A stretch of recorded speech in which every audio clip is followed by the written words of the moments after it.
Hey there, ladies and gentlemen. Welcome back to Finn's Philly Sports. I know it's been a long time since I've done a video, but like my first video, I've decided to do it just in the heat of the moment as I was feeling about it.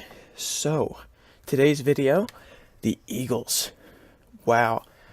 I honestly gotta tell you, I can't wait for this season. After all the hype for Carson Wentz's new contract extension, as well as the easy schedule we have, I'm in so happy for how it's going to turn out, hopefully. Now, obviously, we really don't care about this preseason games over here. It'll be sad to play Nick Foles again in Jacksonville, but I think that'll sort of set the tone for how he's going to play for the rest of that season, so all the luck to him. But let's just get started. So, game one of the year, we've got a Sunday 12 o'clock game against the Washington Redskins. Now, to look overall at the Redskins season last year, everyone watched last year obviously knew the Redskins were a very promising team in the NFC East for the larger part of their season until, of course, Alex Smith went down with his injury. That's going to still keep him out this year. But here are a couple looks at the stats. As you can see, they're outmatched in things like first downs, both rushing and passing. Which definitely sort of explains some of their things. They had worse in third down conversions. However, they did better on fourth down conversions, which is a little bit interesting. Gave up more yards than they got. Had worse yards per play, worse plays per yard. But as you can see, their stats were subpar for the rest of the league. Now, if we look at some of these players, we've got obviously here Alex Smith, who went only 205 for 328 this year for 2,000 yards, but it makes sense considering, he did go down and they had to then deal with all the people from Josh Johnson to Colt McCoy to Mark Sanchez. But overall, the year was sort of lost for the Redskins because while they could have, if Alex Smith had stayed healthy, gotten to the playoffs, I don't think they would have gotten very far anyway because of that lack of other talent on their team. But, like, looking at rushing, you got Adrian Peterson, who's still got, a year or two left, but that's probably about it. And if they were to get Darius Geis back for this year, coupled with the new Case Keenum and a couple of their other additions, like Landon Collins, maybe they'd be able to do better. But I think that week one, even if they start Dwayne Haskins, I think the Eagles are going to get that victory. So starting week one out with a win, we go on to our perennial rival, the Atlanta Falcons, who not only 2 years ago in our Super Bowl season did we crush them, and when I say crush them, I mean stole the game from them in our playoff run, but last year also with a nail-biter to either start the season or as, again, the second game of the season.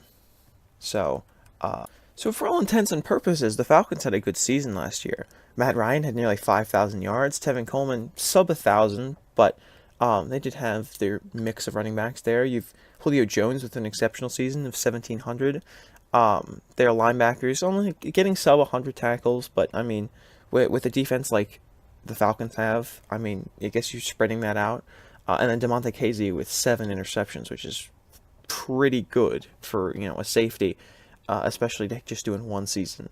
However, where they fell short, I believe, was their schedule. As we see here, while obviously not the toughest schedule, this definitely wasn't a providing easy schedule for them. We see obviously they play their rivals in New Orleans, Tampa Bay, and Carolina, who, while the entire NFC South this year, aside from obviously the Saints, were falling short of expectations, they still were able to beat each other up, especially Tampa Bay when they came out to that early lead with Ryan Fitzpatrick. But they also played people like the Colts and the Titans, as well as Houston and Los Angeles. Like, these guys did not have it easy whatsoever. So it's not as exactly too surprising to believe that in a weakened NFC South that they're losing this many games.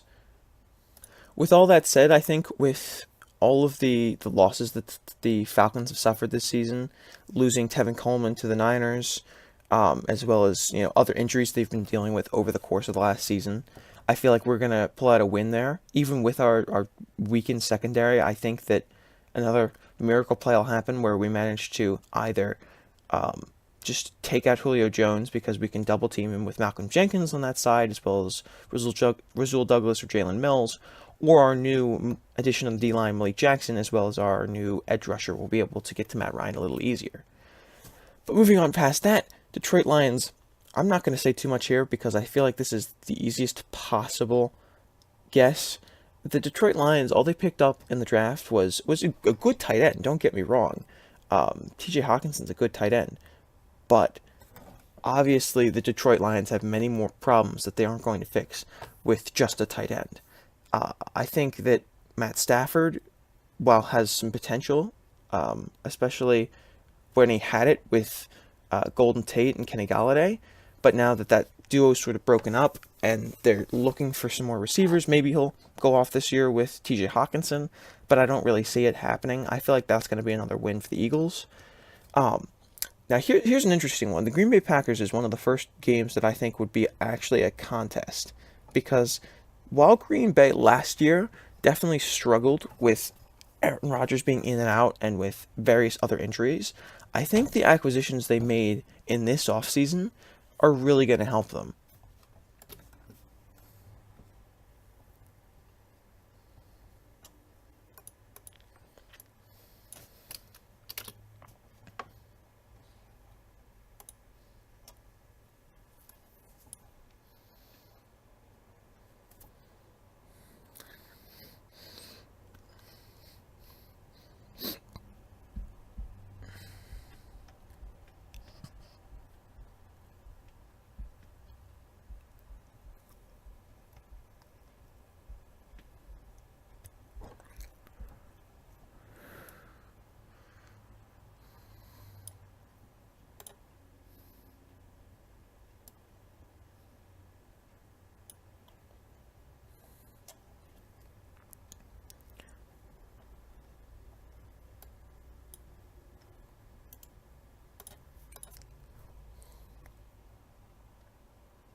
The Packers apparently like 26-year-old outside linebackers named Smith. They have made a bunch of moves.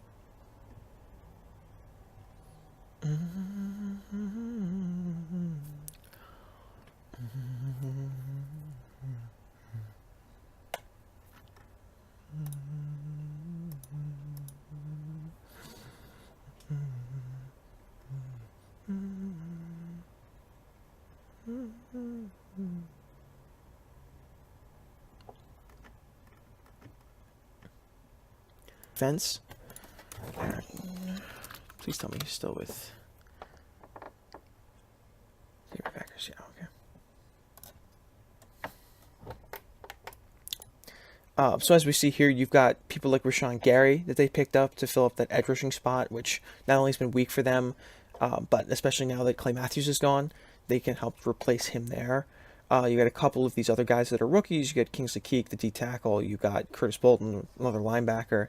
But they had a good draft. They had very defensive heavy draft. But they also have, most notably, here we are, the two Smiths, Preston and Zadarius Smith, the two linebackers that they're paying a whole lot of money to help fix that hole that Clay Matthews left. And finally, their main addition is Adrian Amos, who's not only by getting him from free agency, it's taking him away from the Bears and moving him to another NFC North rival, but he's an incredible safety, and that will definitely help fix that hole that they have in their depth. Now, while I definitely don't know for sure, I'd have to give the Eagles a win over Green Bay, because even with all of the additions they've made, I feel like Aaron Rodgers is still going to have a hard time staying healthy, especially considering they're under a new head coach in Matt LaFleur, and it's a whole new system where it's just not exactly a thing by week 4 that they'd have, everything nailed down. And I think that the Eagles is a solid unit as long as Carson Wentz can stay healthy. The majority of this is as long as Carson Wentz can stay healthy. Because if Carson Wentz isn't healthy, we lose games, because Nate Sudfeld isn't a quarterback that can go in and win us games. But if Carson Wentz is healthy, if the majority of our offensive line is healthy, if we have a secondary that isn't being battered and bashed in every game, I feel like we'd beat the Packers. But I feel like that's one that you could put up from contention.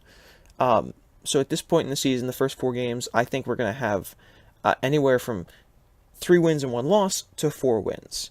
Now, because this video has already been around 10 minutes, I don't want to make it any longer, so I'll come back and I'll do another part for the next 4 or 5 games in another video. But I hope you guys enjoyed this, and I hope you're getting just as excited for the Eagles 2019-2020 season as I am. All right, see you, peace out, and goodbye from Finn's Philly Sports.